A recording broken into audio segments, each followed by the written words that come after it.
নমস্কার, নিউজ 18 বাংলায় আপনাদের সকলকে স্বাগত। খবর দিনভর নিয়ে আপনাদের সঙ্গে রয়েছি আমি সোনিয়া। শুরুতেই বুলেটিনে নজর রাখতেই হচ্ছে স্বাস্থ্য পরিকাঠামোয় বরাদ্দ বাংলাকে। দীর্ঘ 1 বছর পর স্বাস্থ্য পরিকাঠামোয় অর্থ বাংলাকে। হাসপাতাল, স্বাস্থ্য কেন্দ্রের উন্নয়নেই এই বরাদ্দ। আরো বিস্তারিত সোমরাজ জানাবে। সোমরাজ, কত টাকা বরাদ্দ করা হলো বাংলার জন্য?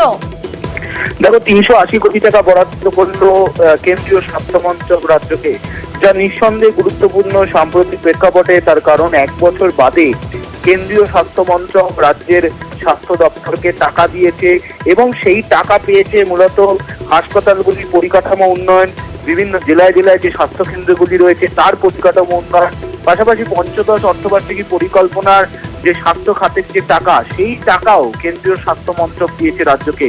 দীর্ঘ 1 বছর ধরে এই খাতে টাকা পাওনা ছিল রাজ্যের স্বাস্থ্য দপ্তরের কেন্দ্রীয় স্বাস্থ্য মন্ত্রকের কাছে।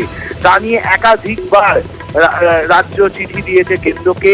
অবশেষে কেন্দ্র 1 বছর বাদে এই খাতে টাকা দিল রাজ্যকে, এবং যার পরিমাণ 380 কোটি টাকা। বেশ সোমরাজ।